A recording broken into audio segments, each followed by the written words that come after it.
Esta es ya la sexta sesión y en esta semana terminamos el tema de las 8 regiones. Brittany ya regresó. ¿Está Brittany presente? Sí, Brittany, ¿quién es el autor de las 8 regiones, Brittany? Javier Pulgar Vidal, Excelente. ¿Qué nos dice Javier Pulgar Vidal? ¿Cuál es el criterio más importante para establecer 8 regiones?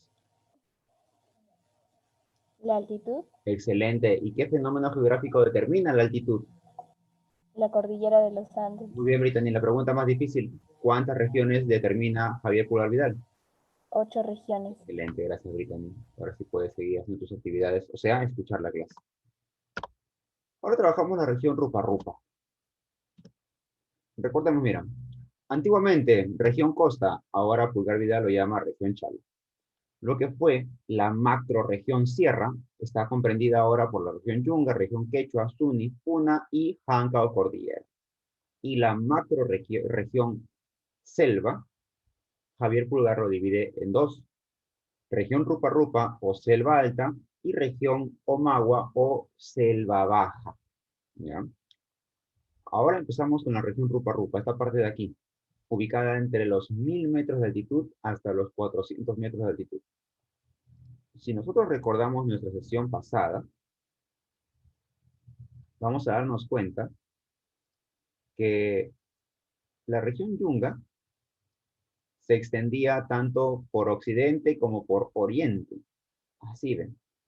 Su altitud máxima era 2300 metros de altitud. ¿Te acuerdas? Y distinguimos dos tipos de Yunga. Al lado occidental, la región Yunga marítima. ¿Por qué se le llamaba así? ¿Quién influenciaba el clima de esta región?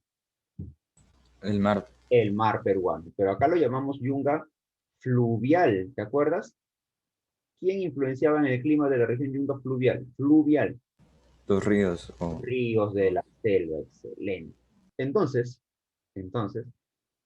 ya nosotros podemos comprender, mira, región Yunga, de 500 a 2300 en el flanco occidental, pero de 2300 hasta los 1000 nada más en el flanco oriental de la cordillera de los Andes, porque a partir de los 1000 inicia la región Selva Alta o Rupa-Rupa. ¿Listo?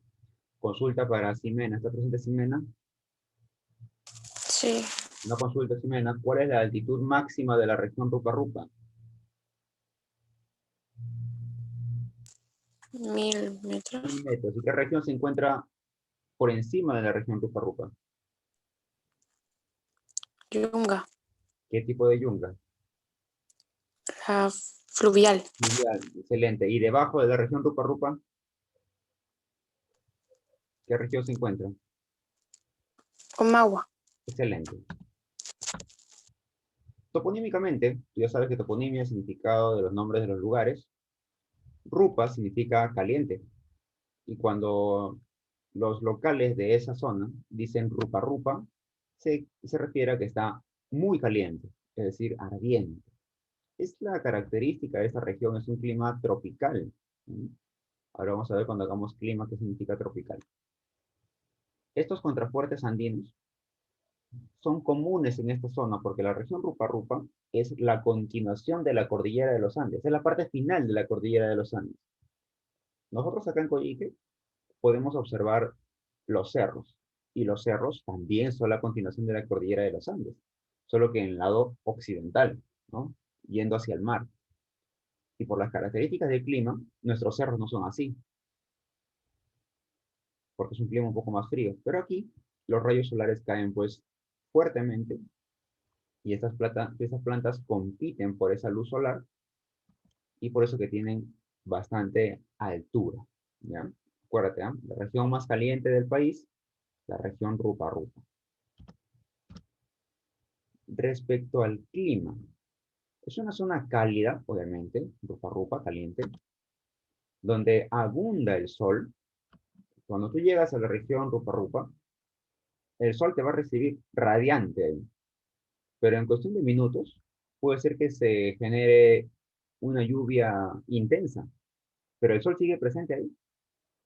es que las nubes, al recibir abundante calor, empiezan a condensarse. Se condensan, se precipitan, caen en forma de lluvia, pero como el sol sigue ahí, nuevamente esa agua empieza a evaporarse y se vuelven a crear las nubes, ¿no? Mientras que el anticiclón sigue soplando más nubes, sigue lloviendo, y ese es un clima que se conoce como tropical. Abundante sol, pero también hay presencia de lluvias, y buena cantidad de lluvias, ¿no? Respecto al relieve, prácticamente la región Rupa-Rupa se encuentra en la cadena oriental de la cordillera de los Andes. Y acá vamos a encontrar este tipo de geoformas, mira, ven. El río está pasando por en medio de dos estribaciones o dos contrafuertes andinos. A esto se le llama pongo. ¿Mm? Sí, creo que lo haremos trabajado en algún momento. Pongo. En la sierra se le llama cañón. Aquí en la selva se le conoce como pongo, pero es lo mismo. En esta zona, el agua viene con bastante fuerza y este río debería ser manipulado por el hombre para construir una represa que almacene el agua y lo expulse con más fuerza para generar energía eléctrica. Lamentablemente, el Estado aún no ha hecho esas construcciones. Si lo hiciera, podría generar bastante energía eléctrica incluso para vender a otros países. Estos cerros que vemos son los famosos contrafuertes andinos. Y esta es su característica, mira, nosotros acá podemos ver el cerro de color marrón, ¿sí? Pero en la región de la selva alta, estos cerros tienen la característica de ser verdes y no tienen, pues, arbustos pequeños, ¿no? Como si fueran algas, moho, ¿no? Son árboles en realidad. ¿Sí? Árboles que se han adaptado a ese ecosistema por el clima tropical y se desarrollan en la zona de las estribaciones. Lo que pasa es lo siguiente, mira, en la selva, vamos a ponerlo por aquí, en la selva,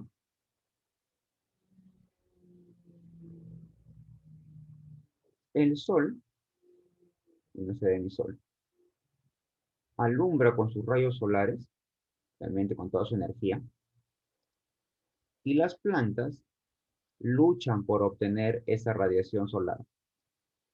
¿Sí? Luchan por tener esa radiación solar. Por lo tanto, la plantita que no crezca y se quede de poco tamaño, simplemente no recibirá los rayos solares y va a morir. No se va a desarrollar, el resto sí. Es por eso que vamos a encontrar árboles de gran tamaño en la selva, tanto en la región Rupa-Rupa como en la región Selva Baja, ¿ya? Y también se forman los valles longitudinales. Mira, si no te acuerdas de repente qué es longitudinal, acá voy a dibujar el mapa del Perú. Algo sencillo nada más, ¿sí?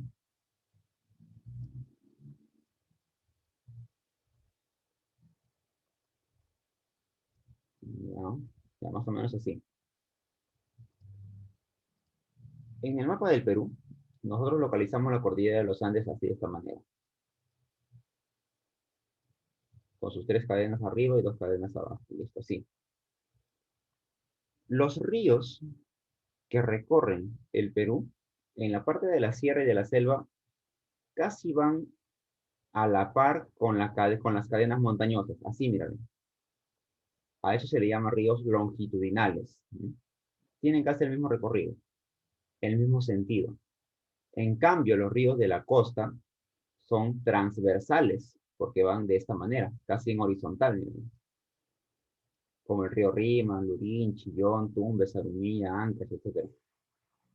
En cambio, en la sierra y en la selva son casi verticales, ¿no?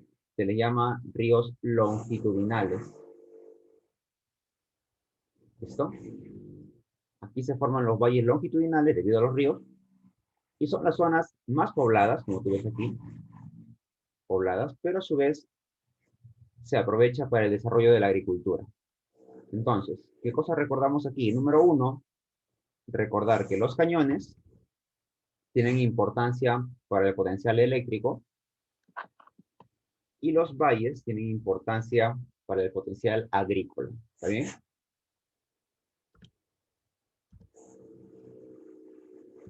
Algunas ciudades importantes aquí en la selva alta, por ejemplo, Tingo María,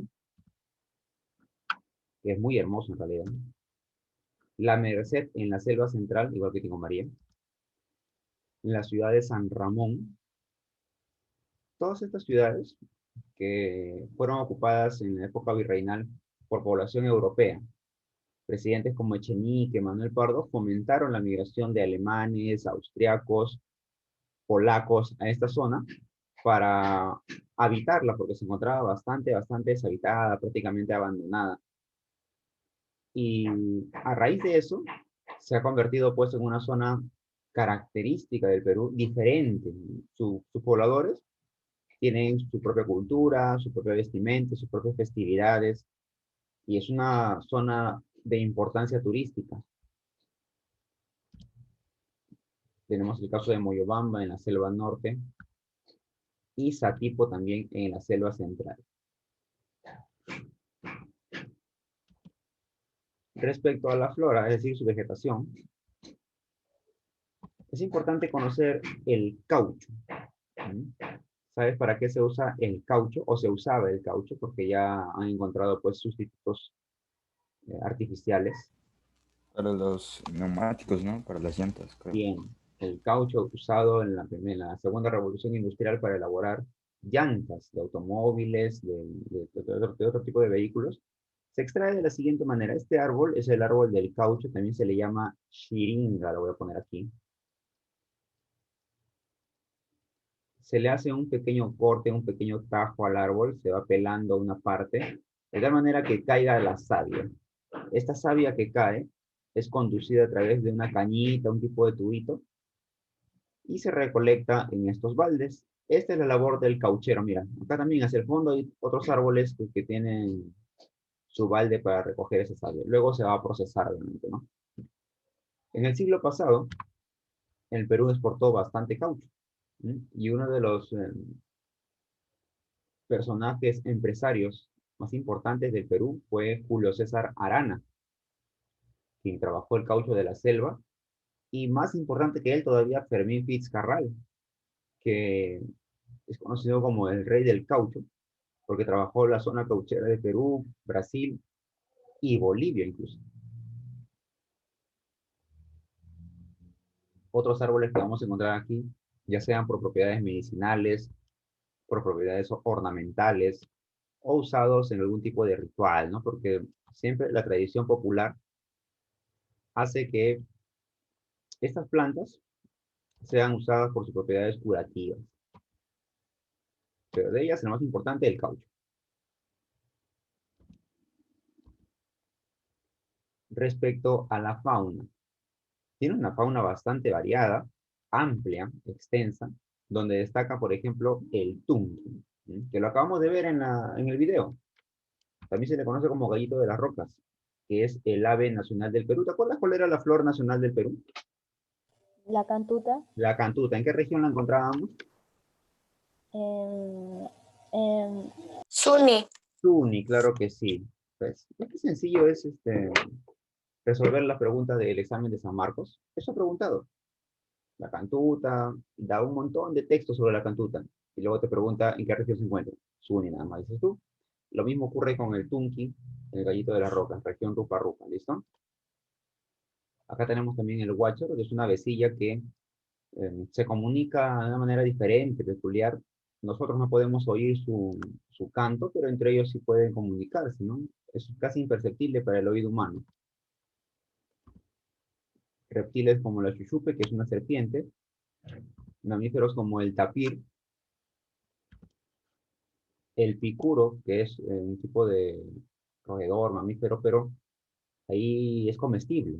Lo llaman cerdito salvaje, cerdito de monte. En realidad su carne es bien rica. Y el oso de anteojos, que también se encuentra en peligro de extinción, ¿no? Pasamos ahora a la región Omagua. Sabes que empezamos localizándola. Entonces, si la selva alta o Rupa Rupa se encontraba entre los 1000 y 400 metros, la región Omagua se va a encontrar entre los 400 hasta los 80 metros sobre el nivel del mar. Más allá, más al oriente de la región Omagua, ya no es el Perú. Ya forma parte de Brasil, Bolivia, entonces es otra zona. ¿Sí? Por lo tanto, le pregunto, le pregunto a ustedes en general, ¿qué región del Perú es la que tiene menor altitud? ¿La región Chala o la región Omagua? Menor altitud.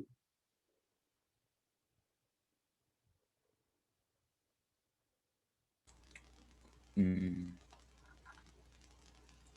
Omagua. Vamos a analizar, mira. Omagua, ¿qué te dice? ¿Cuál es su altitud? De 400 hasta los 80 metros. Esta es su altitud mínima, 80 metros. Vamos a analizar la región Chala, mira. Desde los 500 hasta los 0 metros. Esta es su altitud mínima. Es decir, está al nivel del mar. A la región Chala es la que se encuentra a menor altitud. Ahora, tú dirás, profesor, solamente acá tiene, ¿cuánto? 320 metros. Y acá tiene 500 metros, pero eso es en altitud. Porque si nosotros analizamos, en extensión, la región Omagua es la región más grande del Perú. Mira, vean. En este mapita se ve a medias, pero en realidad el Perú es así.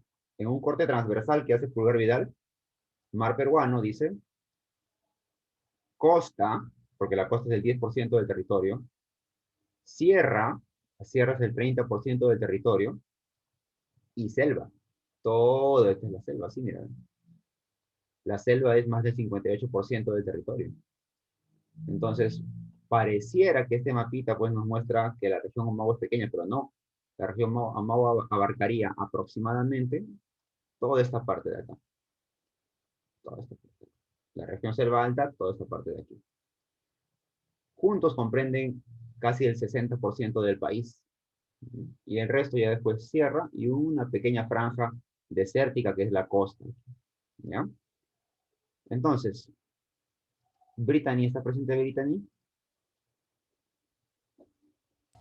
Sí, Brittany, ¿qué región se encuentra a mayor altitud por encima de la región Omagua?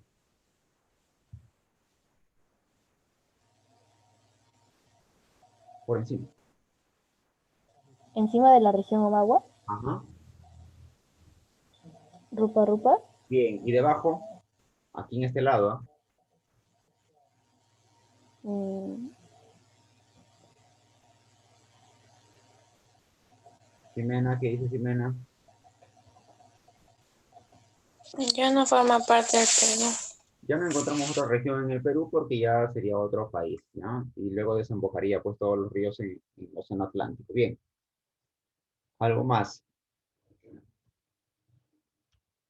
Aquí. Toponímicamente, la palabra Omagua significa región donde habitan los peces de agua dulce.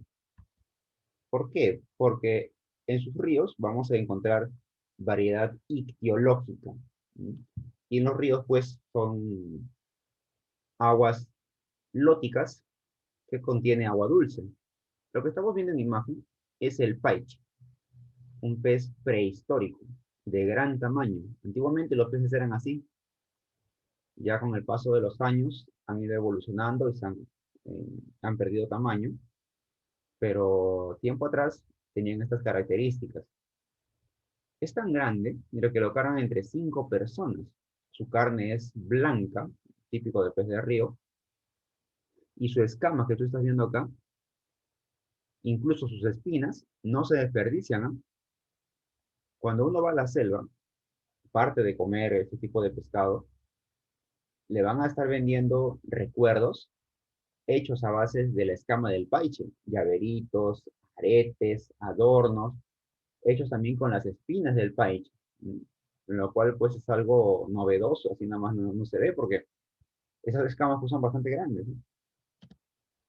Acá tenemos otra especie, conocido como la carachama, que son dos de los productos más reconocidos acá en la selva peruana, el paiche y la carachama, que de apariencia no es muy agradable, como tú puedes ver, no se ve muy amable ese pez, pero cuando es preparado en un plato típico, con un potaje, sí tiene buen sabor, ¿no?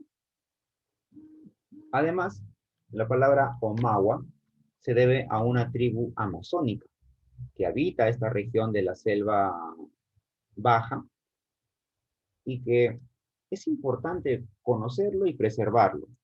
¿Sabe por qué?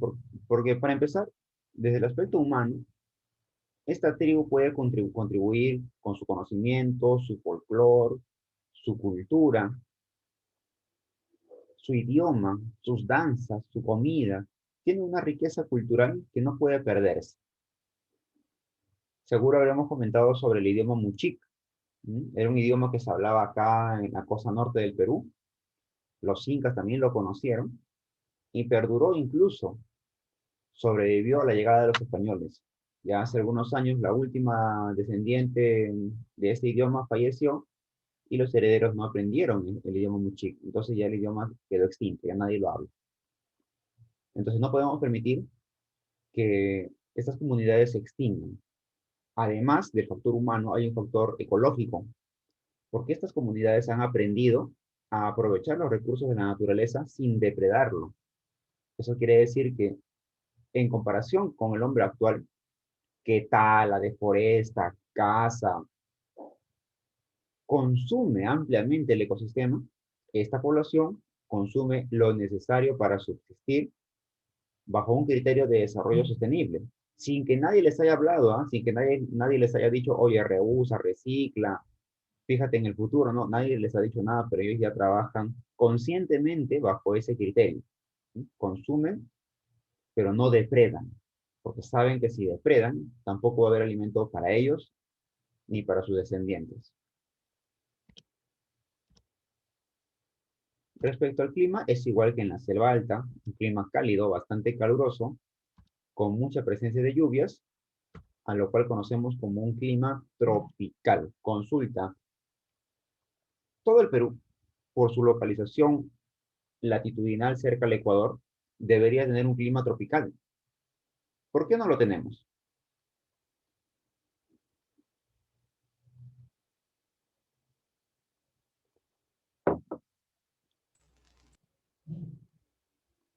Excelente.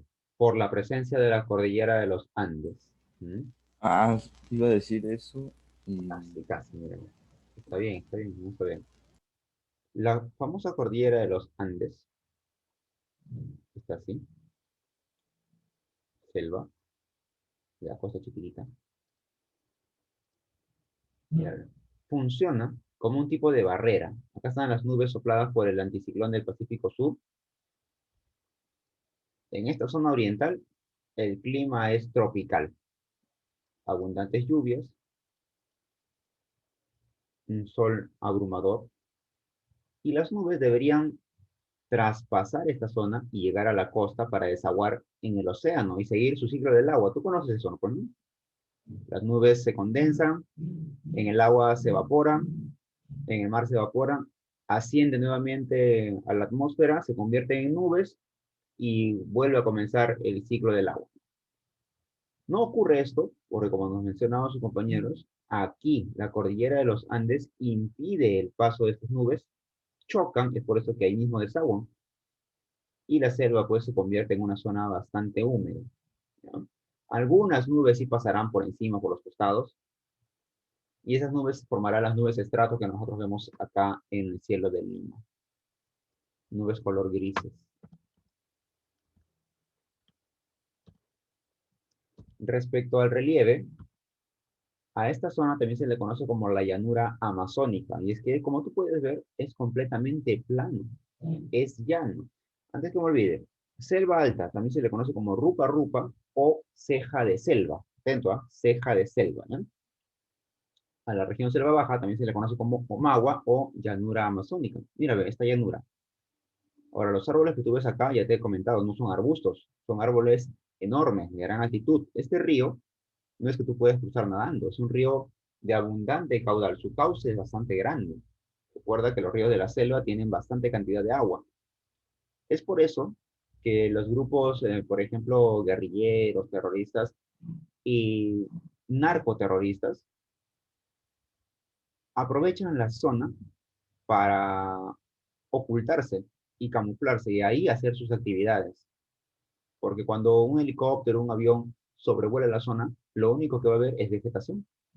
No se va a ver la parte de la tierra, no se va a ver la superficie terrestre, por los árboles que son de gran tamaño.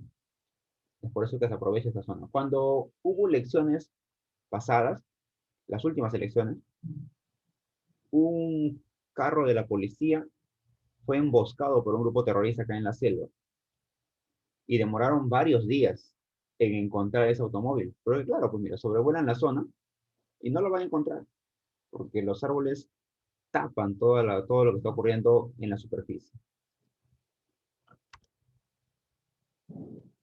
Acá también estamos observando ya los ríos característicos de la selva que se llaman meandros. Como tú puedes notar, aquí este río, probablemente en un primer momento su recorrido fue este así. Así fue su recorrido. Mira. Luego el caudal habrá bajado, u otras razones también habrán podido pasar, y el río cambió su recorrido así. Ahora se viene por acá. Y aquí se ha quedado formado un lago de tipo herradura, un lago de herradura por la forma que parece una herradura. A esto se le llama cocha o tipishka, así se le conoce, ¿no? Los coches de la selva. Listo. Y acá nuevamente podemos observar todo el río Ucayali en su esplendor, ¿no? Todos esos meandros que está formando, que obviamente se forman porque como el terreno es llano, el agua puede tomar pues cualquier recorrido, ¿no? Respecto a su relieve ya un poco más general, la parte más alta de la selva baja, la continuación de la región Rupa-Rupa se le conoce como los filos amazónicos. Y por eso que también vamos a encontrar estas colinas con abundante vegetación. Es la continuación. Vamos a ver si podemos poner acá un tipo de relieve. Así ve. Cordillera de los Andes, selva alta, selva baja, sí. Si esta es la región Rupa-Rupa, la continuación, aquí se encuentran los filos amazónicos. Por eso que todavía tiene características similares a la región Rupa-Rupa, ¿no? A menor altitud tenemos los altos amazónicos. Los altos amazónicos se caracterizan porque aquí se establecen las principales ciudades. Es una zona propicia para el establecimiento de las ciudades en la selva. Acá, por ejemplo, estamos viendo la localidad de Iquitos, en los altos amazónicos. Luego tenemos las restingas, a menor altitud todavía. Las restingas. Las restingas son zonas inundables por temporadas. ¿Y cómo entendemos eso? Así, mira. Si acá tenemos una zona completamente inundada, los ríos, en algunas épocas del año este río aumentará su caudal y subirá hasta aquí. ¿Mm? Y luego nuevamente bajará. Entonces, ¿te acuerdas qué es lo que pasa con el río Nilo cuando aumenta su caudal? ¿Sabes lo que es el limo? El limo es una sustancia fertilizante que sale del fondo de los ríos cuando estos aumentan su caudal y dejan empapada toda esta zona de fertilizante. Es decir, es una zona que se vuelve propicia para la agricultura. Por lo tanto, aquí se va a desarrollar diferentes tipos de cultivos, pero temporales.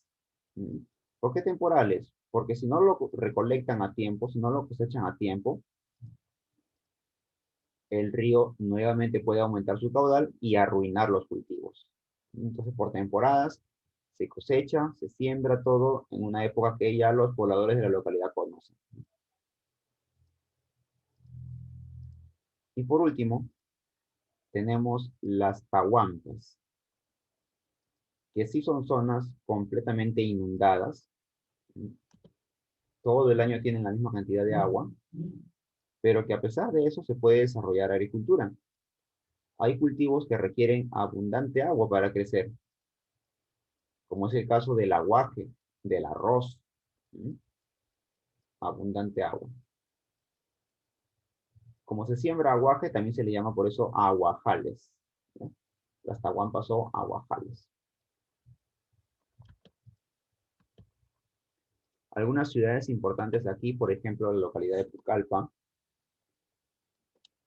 Iquitos, Nauta, atención con Nauta, porque Nauta es la zona donde confluyen el río Marañón con el río Ucayali y nace el río Amazonas. También está en Iquitos. Y la ciudad de Puerto Maldonado. Respecto a la flora, acá encontramos árboles como la lupuna, que es el árbol más grande del Perú. Aproximadamente tiene una altitud de 60 metros. El cedro y la caoba, que son usados para la construcción y elaboración de muebles, sobre todo la caoba, conocido como el oro rojo, porque en su interior es de un color rojizo y se ha usado ya desde tiempo atrás en la elaboración pues, de diferentes tipos de muebles. Se taló tanto la caoba que estuvo a punto de extinguirse. El aguaje, que ya lo hemos mencionado, y la ayahuasca. Por último, en fauna, recordarte nada más que la región Omagua es la región con mayor biodiversidad del país, mayor variedad de flora y también de fauna. Ya conocemos el paiche, también conocemos la carachama, son algunos de los peces de agua dulce. Reptiles como la anaconda, recuerda que mientras más grande la serpiente, menos veneno tiene. Tortugas pequeñas como la charapita o charapa, que es pequeñita, nada más tamaño de una mano. Animales mamíferos, en todo caso, como el otorongo, el oso perezoso, que es bastante antiguo, pero se ha adaptado a los nuevos tiempos. Aves como el tucán, con un pico modificado para abastecerse de frutos grandes, y los guacamayos. Son algunas de las especies porque hay variedad, gran cantidad y variedad de flora y de fauna.